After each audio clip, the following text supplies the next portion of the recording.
मित्रांनो सप्रेम नमस्कार. मी ॲडव्होकेट आशिष गुंडाने ब्रह्मपुरी जिल्हा चंद्रपूर द रिव्होल्यूशन या यूट्यूब चॅनलवर आपल्या सर्वांचे मनपूर्वक स्वागत करतो. मित्रांनो अद्यापही जर आपण या यूट्यूब चॅनलला सबस्क्राईब केले नसेल तर आजच सबस्क्राईब करा आणि बेल आयकॉन दाबून ऑल हे ऑप्शन सिलेक्ट करा. मित्रांनो महाराष्ट्रीय संतांची भूमी, संतांच्या या सुसंगतीने महाराष्ट्राला आधुनिकपणा लाभला. महाराष्ट्राच्या मातीमध्ये जन्मलेले असेच एक संत म्हणजे संत तुकडोजी महाराज. भारताचे प्रथम राष्ट्रपती डॉक्टर राजेंद्र प्रसाद यांनी संत तुकडोजी महाराज यांना राष्ट्रसंत म्हणून संबोधले आहे. राष्ट्रसंत तुकडोजी महाराजांनी आपल्या भजनाच्या माध्यमातून, गुरुदेव सेवा मंडळाच्या माध्यमातून आणि ग्रामगीतेच्या माध्यमातून आपल्या मायभूमीवर अस्तित्वात असणाऱ्या अनेक अनिष्ट रूढी, प्रथा, परंपरा आणि चालीरीती याच्यावर जोरदार हल्ला चढविला आणि लोक जागृतीच्या माध्यमातून सांगितले की हो चीड झूठे राहा की अन्याय की अभिमान की सेवा करन दास की परवा नाही हे जानकी. राष्ट्रसंत तुकडोजी महाराज यांनी आपले निष्ठावंत शिष्य तुकारामदादा गीताचार्य यांच्या साथ सहयोग आणि सहकार्यातून आपल्या ब्रह्मपुरी तालुक्यापासून 8 किलोमीटर अंतरावरील अडाय टेकडी येथे ग्रामगीतेच्या अध्याय 39 मधील ओवी ला अनुसरून भूवैकुंठ आत्मानुसंधान अडाय टेकडीची स्थापना केली. आजपर्यंत अनेक समाजकारणी, राजकारणी, आध्यात्मिक मंडळी, लेखक, तत्वज्ञानी मंडळींनी अडाय टेकडीला प्रामुख्याने भेट दिली. इथल्या मंचावरून भाषणे दिली.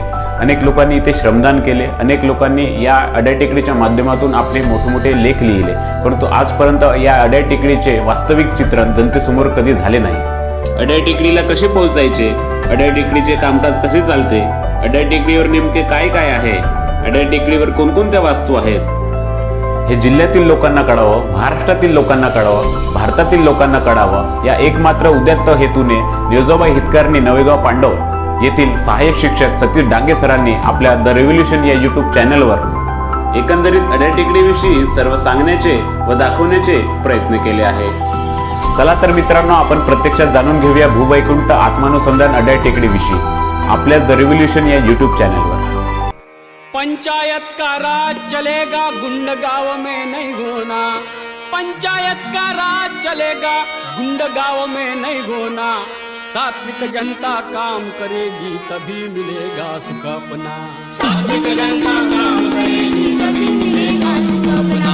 सात्विक जनता काम करेगी तभी मिलेगा सुख अपना. सात्विक जनता काम करेगी तभी मिलेगा सुख अपना. सभी नागरिक मिलके बोलो काम गाँव का क्या करना, काम गाँव का क्या करना. वही चलेगा कदम सभी का, निर्भय होके सब रहना, निर्भय होके सब रहना, निर्भय होके सब रहना. हर धंधे की पड़े जरूरी, सबने सबकी कदर करो. नीच ऊंच का काम नहीं है, भाईचारा नहीं करो, भाईचारा नहीं करो, भाईचारा नहीं करो. एक बात की पथ्य रहेगी, एक बात की पथ्य रहेगी, चोरी जारी दूर करना. सात्विक जनता काम करेगी कभी मिलेगा सुख अपना. पंचायत का राज चलेगा, गुंड गांव में नहीं होना. सात्विक जनता काम करेगी कभी मिलेगा सुख अपना. मित्रांनो नमस्कार, मी सतीश डांगे पुन्हा एकदा माझ्या यूट्यूब चॅनलवर आपलं सर्वांचं मनपूर्वक स्वागत करतो. आज मी आलेलो आहे भूवैकुंठ अडाय टेकडी. ब्रह्मपुरीपासून फक्त 7-8 किलोमीटर अंतरावर ही असणारी ही टेकडी आज एक सर्वांसाठी एक श्रद्धेचं आणि तुकारामदादा गीताचार्य आणि तुकडोजी महाराज यांच्या पावन स्पर्शानं पावन झालेली ही भूमी आज बघण्यासाठी आलेलो आहे. आणि या संपूर्ण परिसराचा जो देखावा आहे तो तुमच्यासुद्धा नजरेस पडावा आणि म्हणून हा एक व्हिडिओ बनवण्याचा मी प्रयत्न करतो आहे. माझ्यासोबत आज आहेत श्रीराज घुमनरजी, जे साधक आहेत आणि खरं पाहता गुरुदेव सेवा मंडळामध्ये जी असणारी जी युवकांची एक संघटना आहे राष्ट्रसंत तुकडोजी महाराज युवक विचार मंच याचे ते प्रवक्ते आहेत आणि त्यांच्याकरवी आपण या संपूर्ण परिसराचं आज माहिती घेणार आहोत आणि ती माहिती आज घुमनरजी आपल्याला सगळ्यांना देणार आहेत. तरी आपल्याला सर्वांना या व्हिडिओच्या माध्यमातून ती माहिती बघता येईल. तर चला मित्रांनो बघूया अडाय टेकडीविषयी.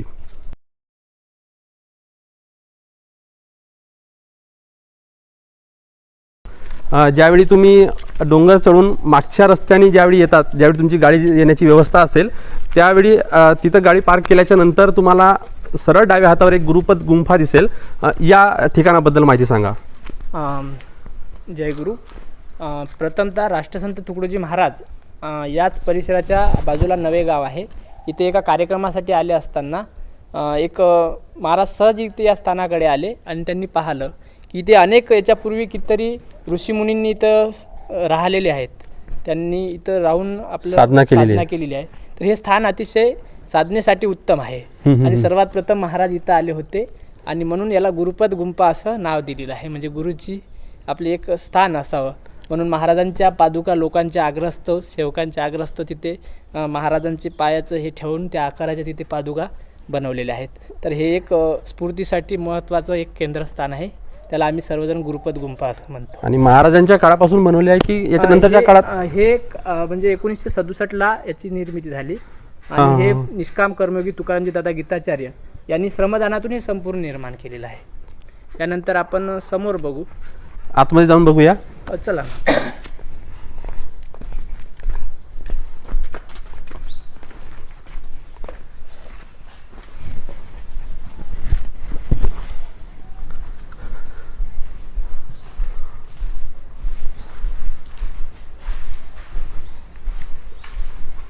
या ठिकाणाविषयी सांगा. 1967ला महाराज इथे प्रथमतः आले असताना महाराजांना इथे प्रथम महाराजांचं थांबण्याचं ठिकाण होतं. त्यामुळे मग महाराजांचं अनेक भक्तांच्या आग्रहास्तव बा महाराज आता तुमचं काहीतरी आम्हाला एक आठवण म्हणून महाराजांना एका गोट्यावर म्हणजे उभं केलं आणि त्या आकाराचे मग ते पादुका म्हणून इथं त्यांच्या दर्शनासाठी इथं बनवण्यात आले. आणि हे सगळं जे बांधकाम आहे हे निष्काम कर्मयोगी तुकारामजी गीताचार्य यांनी लोकांच्या फक्त श्रमातून निर्माण केलेलं आहे. इथे कोणाचा पैसा नाही, काही नाही, सगळं तनमन धनातून म्हणजे बाहेरचा सरकारचा अजिबात एकूण काही इथं वापरल्या जात नाही. सगळं श्रमातून निर्माण झालेलं आहे. वस्तुरूपाने मदत केली. कुणी वस्तुरूपाने, कुणी हे दिलं, सिमेंट दिली, कुणी गज दिला, लोखंड दिलं, कुणी रेती, अशा प्रकारचं हे श्रमदानातून सहयोगातून झालेलं आहे. आणि हे इकडे जे ट्रॉफी दिसतात हे कशाबद्दलचं आहेत? तुकारामजी दादा गीताचार्य यांचं कार्य फार मोठं विशाल होतं. ज्याच्यामध्ये महाराष्ट्रच नाही तर महाराष्ट्राच्या बाहेरूनही दादांना अनेक मोठमोठ्या कार्यक्रमामध्ये आमंत्रण येत होती. दादांना स्वतःचा या कार्याचा मोठ्या व्यस्ततेमधून वेळात वेळ काढून कुठेतरी जायला मिळत होतं. त्यावेळेस देशातील मोठ्या मोठ्या कार्यक्रमातील दादांना मिळालेले सन्मानपत्र आहेत, ट्रॉफ्या आहेत ते. पण दादांना हे अजिबात पटत नव्हतं. पण तरी आमच्या काही कार्यकर्त्याच्या आग्रहास्तव हे आम्ही एक आठवण म्हणून आपण इथं ठेवलेले आहेत. नाही तर दादांना मान सन्मान पद प्रतिष्ठा याच्यापेक्षा ते वेगळं जीवन जगणारे दादा होते. आणि म्हणून असे निष्काम कर्मी तुकारामजी दादा गीताचार्य यांच्या त्या एक आठवण म्हणून आम्ही ते ठेवलेले आहेत. वा, चला तर समोर बघूया.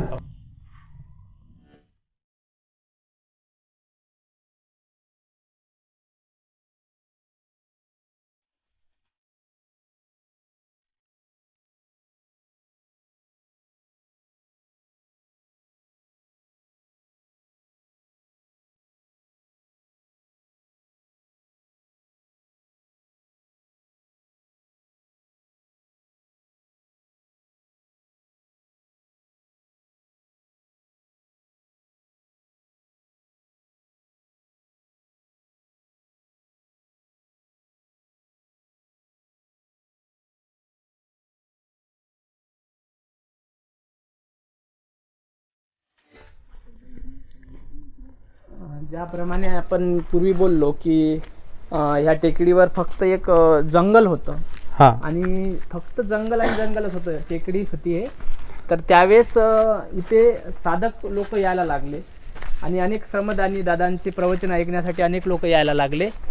त्यावेळेस मग दादांनी शब्द टाकला आणि दादांच्या शब्दाप्रमाणे फक्त हे जे वास्तू दिसते आपल्याला ही साधकांसाठीच निर्मिती केली.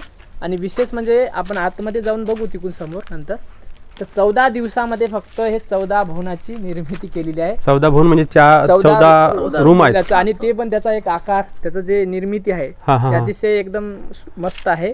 आणि त्याच्यामध्ये साधकांच्या राहण्याच्या व्यवस्थेनुसार ते 14 भवनाचं निर्मिती करण्यात आलेली आहे. किती दिवस लागले या? 14 दिवस. 14 दिवसामध्ये 14 भवनाची बांधकाम झालं. आणि ते पण श्रमदानातून, म्हणजे कोणत्याच मिस्त्रीला 1 रुपया द्यायचं काम नाही, सगळं लोकांच्या सहयोगातून हे निर्मिती झालेली आहे वास्तू. हे आपण बघू शकता. त्यानंतर समोर आहे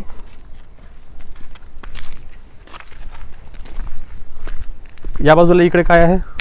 हेच गुरुपद गुंफेचीच आपण प्रदक्षिणा असते. जे आपण ज्यावेळेस फिरतो तर हे प्रदक्षिणा मारण्यासाठीच हे म्हणजे मार्ग आहे तो. मार्ग आहे तो. ओके. आपण ज्यावेळेस रामधून काढतो, गुरुवारीला रामधून निघत असते, हा. तर याच्या बाजूला असे प्रदक्षिणा मारून आपण समोर चालतो. काही बाहेरचे पर्यटक वगैरे आले तर इथे येऊन निवांत बसतात. थोडं त्यांना मस्त आनंदात वाटते. चांगलं नैसर्गिक वातावरण आहे. ही टेकडी जमीन म्हणजे जमिनीपासून किती उंचावर आहे असं अंदाज आहे का आपल्याला? अंदाजे सांगू शकतो, पण जवळपास ही जास्तीत जास्त 150-200च्या 200 आहे खालपासून. आपण जर मीटर? धरलं, हो 150-200 फूट खालपासून ग्राउंड लेवल. हो, तिथून जर धरलं आपण सुरुवातीपासून, कमी जास्त अंदाजे सांगत आहोत. आणि त्यानंतर इकडे खाली महिला आश्रम जे दादांच्या काळात अतिशय सक्रिय होतं. त्या पूर्वीच्या ज्या भगिनी होत्या हां. त्या प्रत्येक काम हे स्वतः करायचे, म्हणजे मनुष्यविरहित. म्हणजे तिथे पुरुषांचा अजिबात संबंधच नाही. तिथे हस्तक्षेप अजिबात नाही. फक्त महिला आश्रम म्हणजे महिला आश्रम. महिला आश्रम म्हणजे तिथे पुरुष आणि महिलांचा अजिबात संबंधच नाही. म्हणजे बोलण्याचा नाही, कोणत्या कामाचा नाही, किंवा कोणत्या सहकार्याचा नाही. महिला स्वतः नागर, आमच्या मावशी म्हणत होतो आम्ही त्यांना, शोभाताई कवाडकर, त्याच्यापूर्वी गजबेताई, असे बऱ्याचशा महिला भगिनी राहत होत्या. तर ते महिला आश्रम त्यावेळेचं जे महिला आश्रम दादाच्या काळातलं होतं ते अतिशय चांगलं होतं. म्हणजे स्वावलंबी आणि स्वयंशासित होतं. त्यांना कसल्याही प्रकारची कुणाच्या सहकार्याची आवश्यकता. त्या महिला आश्रमाचा काही खास उद्देश खास असं होतं की जसं महाराज म्हणतात की काही पुरुष समजा ब्रह्मचारी राहू शकतात, हां, तर त्यांच्यासाठी विविध ठिकाणी आश्रम असतात. वा. पण काही महिलांना जर असं वाटत असेल की बा आपण संसार न करता परमार्थच करायचा आहे, आपल्याला आपण सुद्धा ब्रह्मचारी आला आपण पाहिजे. ब्रह्मचारी राहून समाजाची सेवा करायची आहे, हां. तर अशा काही महिला ज्या असतील किंवा ज्यांना इच्छा आहे सामाजिक कार्य करण्याची, त्यांच्यासाठी दादांनी स्पेशल आणि सेपरेट इकडे टेकडीच्या खाली एक डाव्या बाजूला महिला आश्रमाची निर्मिती केली होती. आदर्श ब्रह्मचारी आश्रमाची अशी निर्मिती केली होती, जिचं नाव दिलं होतं माय मंजुळा ब्रह्मचारी आश्रम. अरे वाक्यात म्हणजे मंजुळा म्हणजे राशन तुकडोजी महाराजांच्या आईचं नाव, म्हणून माय मंजुळा. म्हणजे ज्या काळामध्ये स्त्रियांना दुय्यम स्थान, त्यावेळी तुकाराम दादा या पद्धतीने विचार करत आहेत. पुरुष जी आपल्या देशामध्ये जे भेदभाव आहे, जे बाबासाहेब डॉक्टर बाबासाहेब आंबेडकर घटनेच्या माध्यमातून सर्वांना समान अधिकार प्राप्त केले, बरोबर, तर त्याचंच प्रात्यक्षिक म्हणजे तुम्ही मगाशी बोलले की ग्रामगीता ही गावाची आचारसंहिता आहे. ज्या प्रकारे भारतीय घटना ही देशाची संविधान आहे, बरोबर, त्याचप्रमाणे ग्रामगीता याच्या. आणि याच्यामध्ये स्त्री पुरुष समानता. महाराज एका भजनात म्हणतात की निघू दे दिवस मंगल तो, बघाया भारता तुझला, मिळो बहु मान माताना जसा देशात पुरुषांना. म्हणून पुरुषांना जर स्थान दिलं तर महिलांनाही तसं स्थान एक निर्माण करून दिलं. हे दादाची एक प्रमुख भूमिका होती. नक्कीच नक्कीच. आणि भविष्यात आम्ही इथं अजून चांगल्या प्रकारे त्या आश्रमाची समजा चांगली निर्मिती करू आणि अधिकाधिक महिला तिथून प्रेरित होऊन समाजाचा प्रचार प्रसारासाठी लागतील. इकडे या बाजूला काय आहे? हे एक शेड आहे, बाथरूम म्हणजे यात्री निवास म्हणून आपण, म्हणजे यात्री जे येतात त्यांची अंघोळीची वगैरे व्यवस्था होण्यासाठी या बाजूला आहे. परत तिकडल्या बाजूला आहे. आणि हे चरसंडास आहे. महाराज ग्रामगीतेमध्ये मोठं सुंदर सांगतात की अहो ही निसर्गाचीच रचना, समजली पाहिजे सर्वजना, खाद्याची होते खत जाणं आणि खतापासून खाद्य. आपण जे अन्न खातो त्या अन्नापासून जी विष्ठा तयार होते, तीच विष्ठा परत तुम्ही भाजीपाल्याला टाका आणि त्याच्यापासून अन्न निर्माण करा. ही ग्रामगीतेची संकल्पना दादांनी प्रत्यक्षात प्रॅक्टिकल स्वरूपात इथे निर्माण केलेली आहे. आणि इथून निर्माण झालेली जी विष्ठा आहे ती खाली म्हणजे शेतापर्यंत, भाजीपाल्यामध्ये आपण शेतामध्ये पिकाला वगैरे वापरतो. ही सगळी निसर्गाचीच रचना आहे. आपण आजकाल रासायनिक वगैरे टाकून लोक मोठ्या जमिनी खराब करत आहेत. हो ना. आणि हे इथं असं भाजीपाला वगैरे पिकवल्या जाते आणि इथले साधक त्याचा वापर करतात आपल्या भोजनामध्ये. ते वाचले जुन्या काळात कोणतं पडलंय आता ते जीर्णोद्धार करणे सुरू आहे. आणि ज्या महिला इथं त्यांचं राहण्याचं ठिकाण महिलांचं खालच्या भागात. ओके. तिथंच त्यांचं शौचालय सुद्धा आहे सर्व त्यांचं. आणि सगळे त्या बाजूला खाली आहे. ओके. आणि आता आपण हे बघत आहोत समोरचं हे वाचनालय होतं. इथे अनेक साहित्य संपदा होती, सर्व ग्रंथ संपदा होती. ते आता थोडं जीर्ण झालं, आपण त्याचं पुनर्जीवित करत आहोत, पुनर्निर्माण. तर आपण त्याला सध्या स्थलांतरित केलेलं आहे. तर हे त्या काळात बांधलेली वास्तू होती, जे श्रमातूनच निर्माण झालेली होती. पूर्ण दगडाचं बांधकाम या ठिकाणी दिसत आहे आपल्याला. अरे वा. अतिशय सगळं त्याच्या माध्यमातून चाललंय. वाचनालय सुद्धा होतं. होतं आणि आता होणार आहे अजून. म्हणजे ज्या जसं आपण म्हणतो की पोटाला अन्नाची गरज असते तसे बुद्धीला तसा आपल्या बुद्धीला सुद्धा ज्ञानाची आणि ज्ञानाची पुस्तकांची पुस्तकांची गरज असते. म्हणजे पोटाची भूक अन्नाने भागू शकतो तशी डोक्याची भूक ही ज्ञानाने भागवणं आवश्यक आहे. बरोबर बरोबर बरोबर. आणि म्हणूनच बाबासाहेब सांगतात की शिक्षण हे वाघिणीचं दूध आहे. हो ना हो ना. जो प्राशन करेल तो गुरुल्याशिवाय राहणार नाही. या बाजूला तुकाराम महाराजांनी सांगितलेले तुकारामदासांनी सांगितलेलं आहे की अध्यात्माचा अभ्यास करताना ते म्हणतात हा की या बहिरंगाला जरा बाजूला करून अंतरंगात जाण्याचा अभ्यास करा. तुमच्यातल्या सर्व शक्ती आहे आणि तुम्हीच सर्व शक्तिमान आहात. इंग्लिशमध्ये म्हणतात ते की ओनली पोटंट यू आर. हा अभ्यास करण्याचे स्थान म्हणजे अध्यात्म गुरुकुल आहे. वा. आणि ते अध्यात्म गुरुकुल इथं होतं पूर्वी. हे दादांचे सगळे वाक्य लिहिलेले आहेत. आणि आपण हे पाहता की पूर्ण हा जंगल परिसर आहे. याच्यामध्ये दादा म्हणजे महाराज इथं निर्माण होण्याच्या पूर्वी हिंसक प्राणी राहायचे. आता पण वाघ वगैरे कधी येतात. पण एवढ्या वातावरणात आजपर्यंत अशी कोणतीच घटना झाली नाही की एखाद्याचा कुणाचा जीव गेला किंवा कुणाला हानी झाली. म्हणजे संतांचं वातावरण जिथं असेल तिथं प्राणी पण काही करत नाही का. मन करारे प्रसन्न सकळ सिद्धीचे कारण. तर अशा प्रकारे आहे ते. आणि तो खालचा जो मार्ग आहे त्या ठिकाणी जे दादांचे जे वाक्य आहेत ते लिहिलेले आहेत. हे येणाऱ्या जाणाऱ्यांना ते वाक्य वाचून आपल्या जीवनामध्ये काही बदल व्हावा नक्कीच या उद्देशाने ते वाक्य आपण लावलेले आहेत. हे जे आहे हे समोरची आपण बघत आहात हे एक मंदिरासारखं बांधकाम दिसतं. महासमाधी आहे. महासमाधी हे शेगाव संस्थानचे विश्वस्त श्री शिवशंकर भाऊ पाटील यांची दादावर तेवढी श्रद्धा होती की त्यांनी आपल्या खर्चातून 1 कोटीचा संकल्प होता आणि त्याच्यापेक्षा वरत जास्त खर्च 1.25 कोटीमध्ये हे बांधकाम त्यांनी एक गुरुचं स्थान काही देणं आहे. गुरुचा हो आपलं देणं असतं गुरुला. बरोबर बरोबर. तर त्या माध्यमातून त्यांनी हे दादांची समाधी निर्माण करून दिली. म्हणजे आजपर्यंत दादाची समाधी जरी निर्माण झाली असेल तरी शासकीय ते 1 रुपयाचा पण कुणाचा सहयोग नाही आहे. आपण समाधीचं दर्शन घेऊया. चला.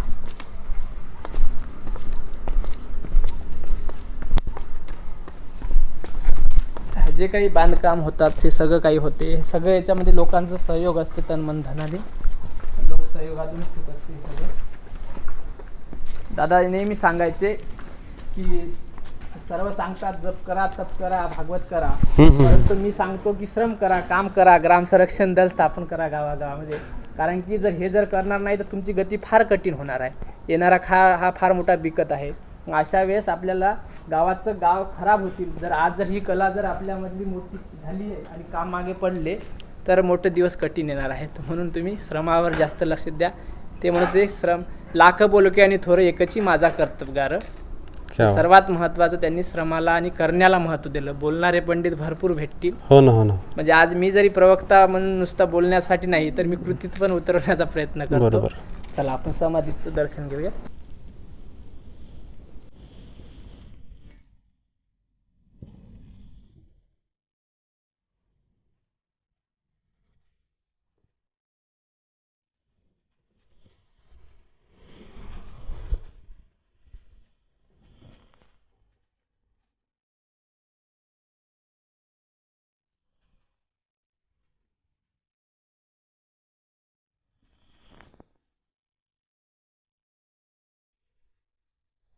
राष्ट्रसंतांची एक कविता आहे सर्वांनाच परिचित आहे.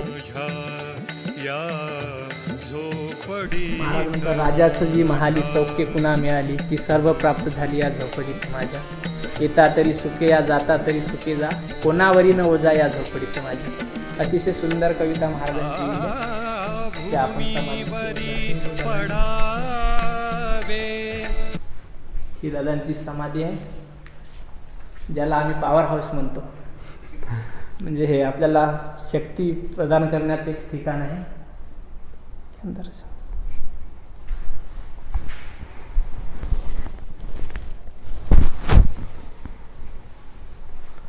सत्ता लोकांच्या हातात. Power to the people. हे दादांचं बोट वाक्य होतं की सत्ता ही लोकांच्या हातात आहे. म्हणजे ज्याच्यामध्ये तुमचे शासनामधले खासदार असेल आमदार असेल जिल्हा परिषद सदस्य असतील किंवा कलेक्टर असेल वकील असेल हे सगळे दुय्यम आहेत. लोकसभा ना विधानसभा सबसे ऊंची ग्रामसभा. ग्रामसभेला जो पॉवर आहे हा. तो या सगळ्याला बरखास्त करण्याची ताकद ग्रामसभे आहे. नक्कीच. आणि सगळ्यात जास्तीत जास्त दादाचा प्रयत्न एकच होता की गावागावात ग्रामसभा सक्षम करा. सक्षम करून ग्रामसभेत निर्णय ठरवा. मग जो सरपंच भ्रष्टाचार करत असेल, ग्रामसेवक भ्रष्टाचार करत असेल, आमदार भ्रष्टाचार करत असेल, त्या सगळ्याला खेचण्याची ताकद ग्रामसभेमध्ये आहे.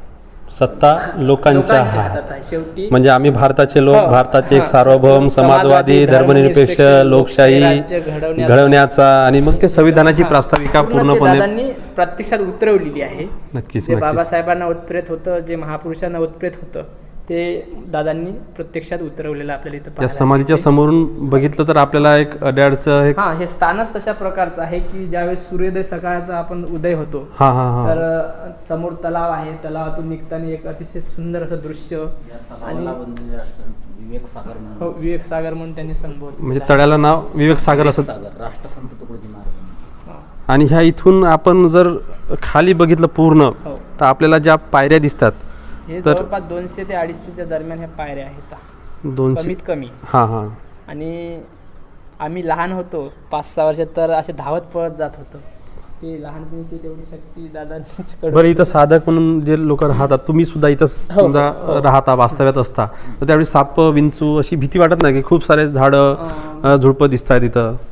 भीती म्हणून तर आता आजपर्यंत असा काही प्रसंग घडला नाही, पण भरपूर काही आहेत याच्यामध्ये. साप असेल, तुमचा विंचू असेल, अजगर हा, हा, असेल, अस्वल आहे, त्यानंतर वाघ आहेत, हे सगळे प्राणी आहेत. पण असं कधीच चित्त होता शुद्ध, त्यास व्याघ्र सर्प न खाते तुकोबाराय म्हणतात. म्हणजे माणसाचं चित्त अंतकरण शुद्ध जर झालं तर त्याला वाघ सर्प काहीच खात नाही. बरोबर. पण तुम्ही जर जराशी काही चूक केली या सेवा मंडळात किंवा या तत्वज्ञानात, तर मग देव माफ करणार आहे तुम्हाला, असं स्वतः दादा म्हणायचे. चला समोर बघूया. समोर बघूया.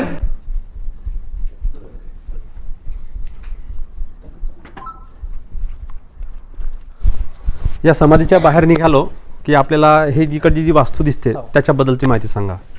चला आपण समोर जिथे दादाचं वास्तव्य असायचं, म्हणजे आपल्या पूर्वी ऋषीमुनींनी लिहून ठेवलेलं आहे की तपसाधनेसाठी भुयार घर, तळघर असणे आवश्यक आहे. आणि दादांना असं एकांत फार महत्त्वाचा होता. तर दादा जास्तीत जास्त साधनेत राहायचे. तर मग लोकांच्या आग्रहास्तव आणि त्यांच्या सेवकांच्या आग्रहास्तव दादांना त्या तळघर निर्मितीची लोकांनी आग्रह केला आणि निर्मिती केली. तर मग दादांचं पूर्ण जास्तीत जास्त वास्तव्य इथं असायचं. म्हणजे बाहेरून कुठून कार्यक्रमावरून आले, गावात ग्रामसभा करून आले, तर दादा आल्याबरोबर गुरुमाऊलीचं दर्शन घ्यायचे गुरुपत गुंफेत जाऊन, आणि मग सरळ इथे येऊन निवासामध्ये थांबायचे. हे इथं लॉक आहे म्हणजे सर्वसामान्यांसाठी.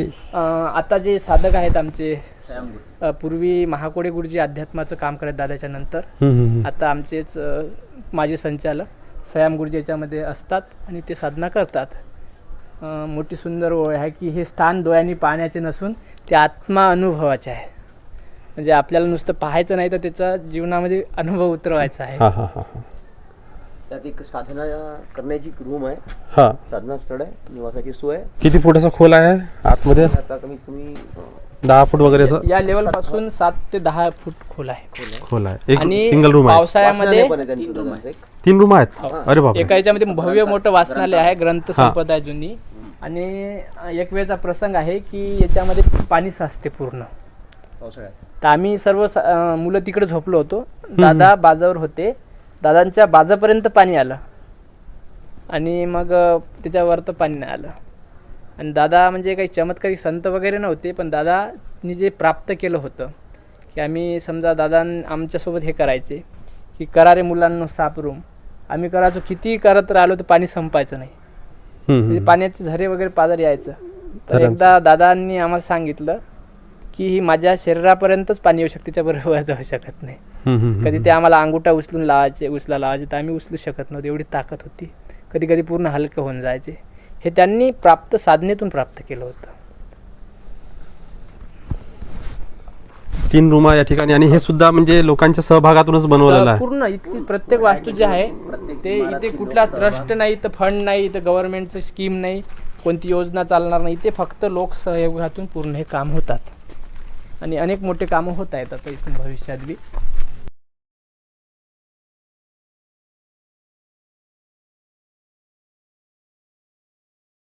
हे जे दिसतात आपल्याला, हे या साधक रूम आहे. हे पूर्ण इथं साधक राहतात, अभ्यास करतात ते. आता सुरू आहेत का ते रूम की म्हणजे पूर्ण आता लॉक आहे, कोणी बाहेर गेलेले आहेत साधक. हा, हा. आणि इथे सर्वात महत्वाचा मुख्य जो हा होता तर इथला अध्यात्माचा पिंड आहे. साधना हे फार महत्वाचे. एक दादा इथे वर्षातून 3 ते 4 मौन टप्पे घेत होते, ज्याच्यामध्ये साधकांनी मौन राहायचं. ज्याच्या मनामध्ये फार विकार असतील किंवा त्याला शांतता नसेल, चिडचिड करणे, तर त्या लोकांना इथे साधनेच्या माध्यमातून एक स्थिर जीवन प्राप्त करण्यासाठी आणि अध्यात्माची साधना करण्यासाठी ते मौन टप्प्याचं आयोजन केलं जात होतं.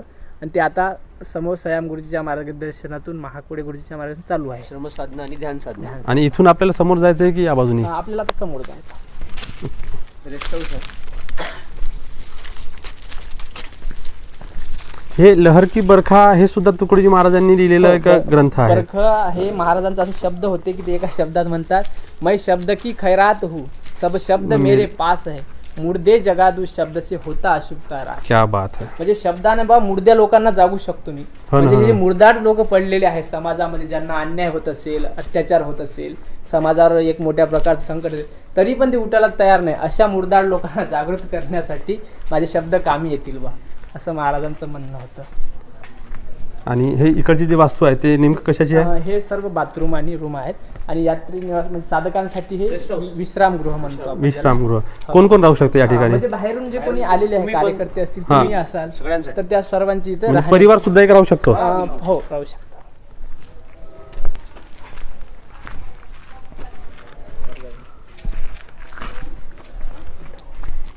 पालते बाहेर इकडे बाजूला एक भोजनालय आहे, हे इथून लिहिलेलं आहे. भोजनालय असं असायचं दादाच्या काळात की ते तो कोणी असो, लहान असो, वृद्ध असो, सर्वांना त्या भोजनालयात येऊन जेवावं लागेल.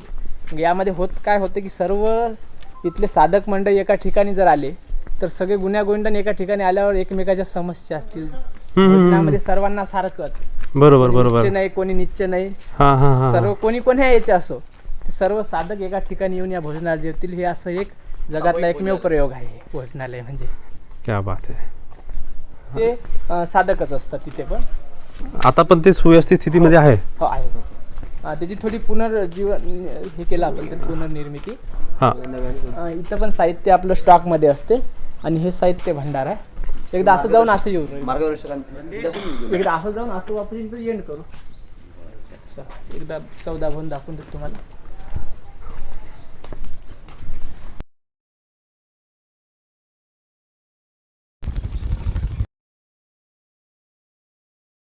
कॅमेरा हेच 14 भवन आहे, जे मी म्हटलं होतं की 14 दिवसात 14 खोल्या बांधण्यात आलेल्या आहे.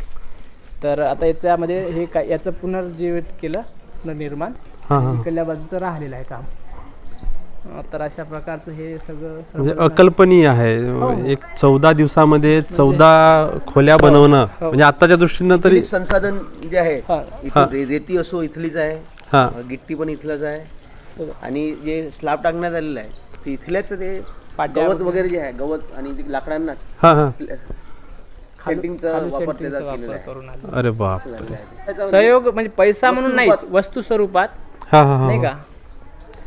म्हणजे जिथे पैशाचा संबंध आला तिथे म्हणजे एक प्रकारचा हे झाला समजा, भ्रष्टाचार आला, अविश्वासपणा आला, पैसा विरहित मोह आला, लोभ आला. बरोबर, काम करण्यात हे दादाचा एक आग्रह होता आणि त्या माध्यमातून आपण चाललो. आता आपण इकडून जाऊ आणि असं एक हे जाऊ. या 14 भवनाचं जे पूर्ण बांधकामाचं काम आहे नंतरचं, आदरणीय श्री मिलिंदजी सुपले गुरुजी जे बांधकाम प्रमुख आहेत आणि ते स्वतःची नोकरी करून सेवा देतात.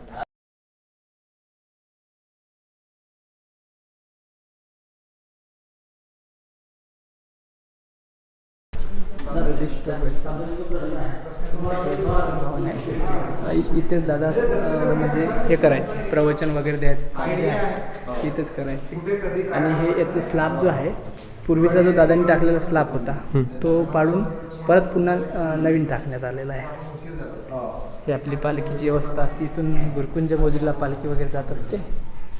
तर आपण इथून पायदळ गुरुकुंज मोजरीपर्यंत जातात दरवर्षी.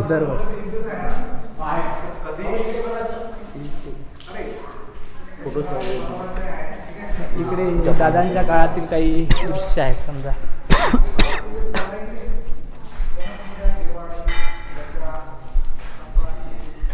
तुम्हाला मी जे उल्लेख केला होता की अण्णा हजारेंचं उपोषण असेल आहेत हे सगळे दादांचे जपान ब्रह्मदेव शर्मा आहेत तिथे. तुकडोजी महाराजसोबत जपान विश्व धर्म परिषदेमध्ये गेले होते दादा. बरोबर. तर त्यावेळेस मग तिथले काही दृश्य आहेत. तिथल्या विश्व धर्म परिषदे अध्यक्ष सर्व धर्म समूहाच्या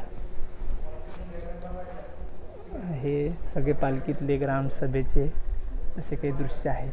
ते मध्य प्रदेशला गेले होते. त्यावेळेचे मुख्यमंत्री दिग्विजय सिंग होते. अरे हां, आता तुम्हाला माहिती बरोबर आहे. बरोबर. तर ते दिग्विजय सिंग दादांना खूप मानायचे. महाराष्ट्राचे मुख्यमंत्री विलासराव देशमुख पण त्यांनी पंढरपूर हे आहेत शिवशंकर भाऊ शेगाव संस्थानचे विश्वस्त या बाजूचे. हे इकल्ले नारखेडे दादा आहेत. हां हां. आणि ते प्रत्येक फोटोमध्ये दादा दिसत आहेत तुम्हाला. हो हो. हो.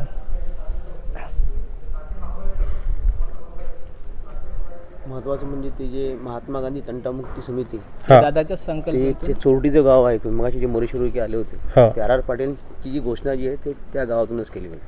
म्हणजे ती संकल्पना इथून आली. इथून घेतली आहे ती. अरे बापरे. ज्यावेळेस आर पाटील इथे आले होते हां. त्यांना जी सुरक्षा दिली होती त्या गावच्याच म्हणजे लोकांनी पोलिसांचं संरक्षण काम दलाच्या. नाही पडलं. संरक्षण दलाचं गावातल्या समजा. म्हणजे तुम्ही मग ग्राम संरक्षण दल जो हां, जी संकल्पना सांगितली. हां. हां तर ते हे दादांचं होतं की बा गावात कोणत्याही सुरक्षेचा प्रश्न आला हां. तर हे गावातलीच संघटना आली पाहिजे. पोलीस स्टेशनला फोन जी लावणे प्रशासकीय त्यांना व्यवस्था हे होती, संरक्षण करण्याची व्यवस्था, ती काही गरज नाकारून पडली नाही तिथल्या पाहिजे. लोकांनी ती स्वीकारली होती. मध्ये जे दादांचे उत्तराधिकारी होते तुकारामजी दादा गीताचार्य यांचे उत्तराधिकारी होते. ते इथे शेवटच्या श्वासापर्यंत इथंच राहिले ते अंतिम क्षणापर्यंत.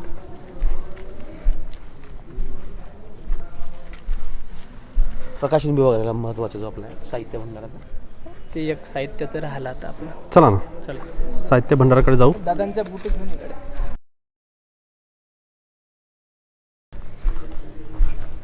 या भवनाला नाव काय आहे? सत्संग भवन. सत्संग भवन. म्हणजे सत्संगाचं सत्संग देण्याचं एक जागा बुवा आपण त्याला भवन म्हणजे एक घर म्हणतो आपण किंवा मग राहण्याचं. दादा जेव्हा साधना करायचे दादा तर लोक सोमवार आणि गुरुवारला त्यांचं प्रवचन ऐकण्याकरिता यायचे.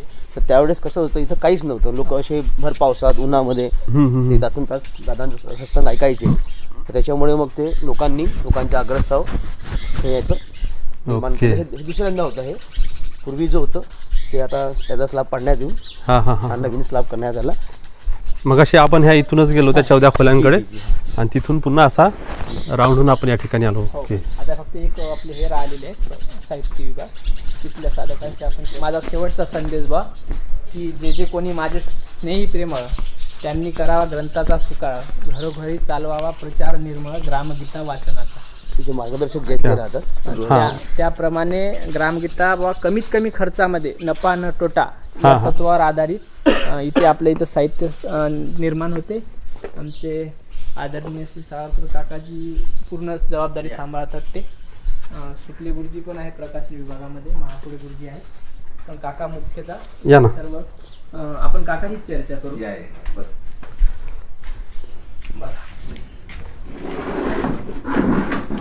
तुम्ही साहित्याबद्दल काकांशी बोलू शकता.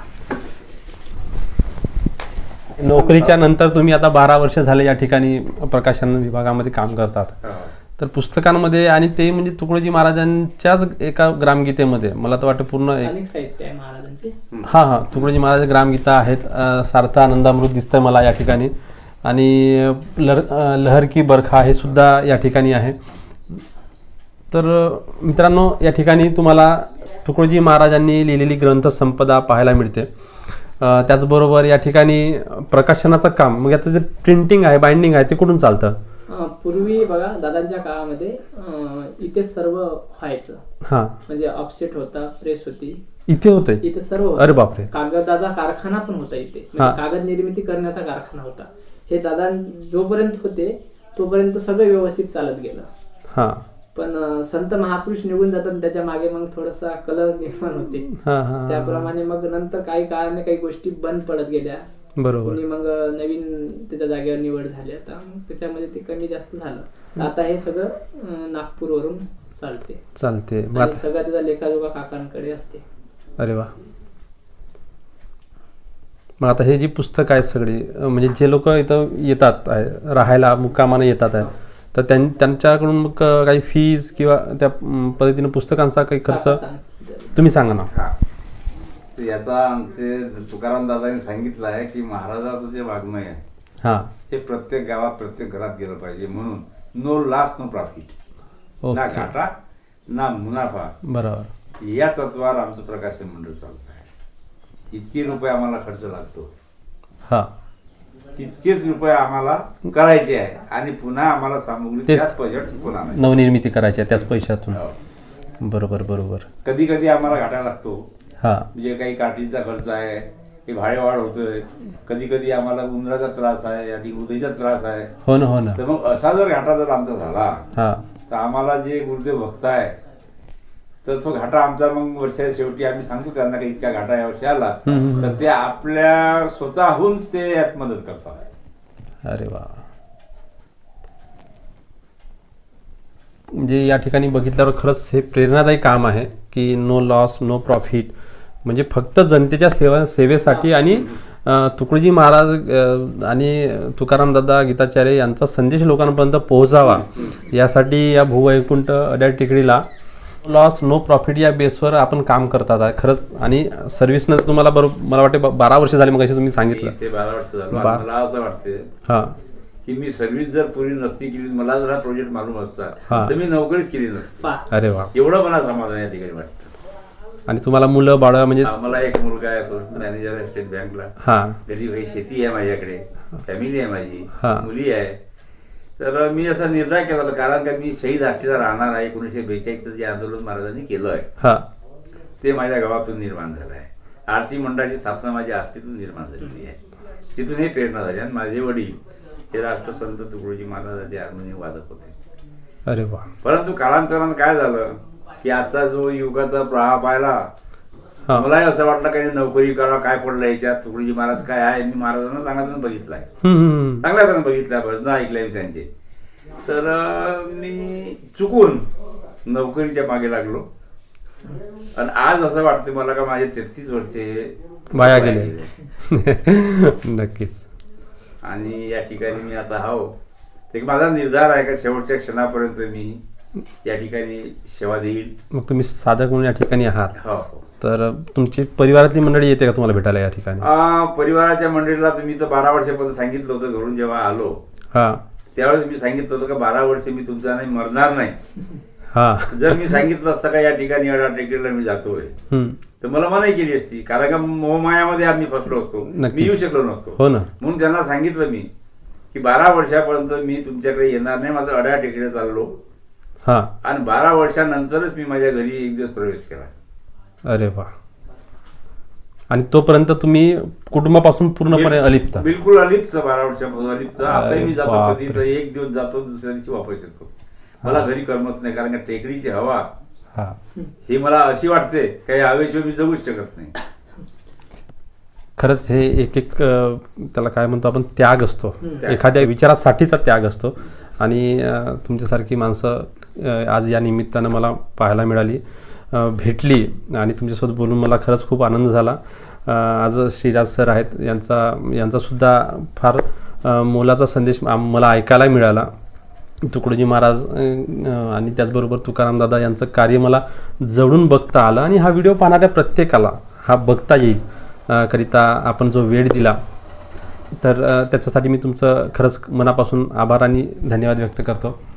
तर काकांचं खूप खूप धन्यवाद. चला, धन्यवाद.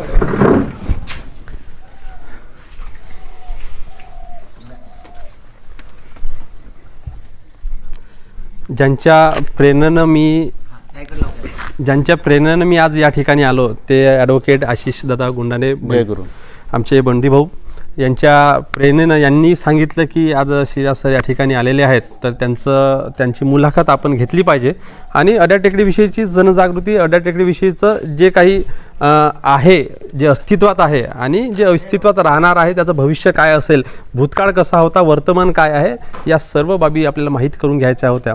आणि सरांनी मला सांगितलं की आपण श्रीराज सरांची भेट घेतली पाहिजे आणि इथल्या परिसराबद्दलची सर्व माहिती आपण जनतेपर्यंत पोहोचवली पाहिजे. म्हणून सरांनी मला खास आजच्या या संपूर्ण व्हिडिओच्या निमित्तानं मला प्रेरणा दिली, करिता मी सरांचं फार फार आभार आणि अभिनंदन व्यक्त करतो. धन्यवाद सर. आपण मला सर आलेले आहेत म्हणून सांगितलं आणि त्या निमित्तानं मला एक व्हिडिओ बनवण्याचं एक प्रेरणा मिळाली. खूप खूप धन्यवाद. आपण आता या ठिकाणी पोहोचलेला आहात.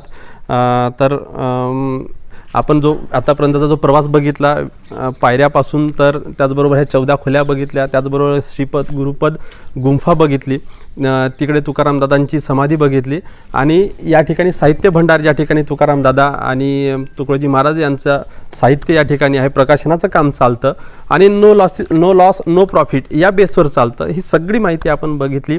आपण सर्वांनी जो हा व्हिडिओ बघतो आहे त्या सर्वांनी नक्कीच अड्याळ टेकडी भूवैकुंठ अड्याळ टेकडीला या, इथं भेट द्या. तुकारामदादा गीताचार्य आणि तुकडोजी महाराज यांच्या जीवनचरित्रावर असलेली पुस्तकं इथून नो लॉस नो प्रॉफिट या बेसवर अत्यंत कमी दरात घ्या. आणि पुन्हा एकदा या तुकाराम महाराज आणि तुकडोजी महाराज यांच्या कार्याला वंदन करतो आणि आपली रजा घेतो. धन्यवाद.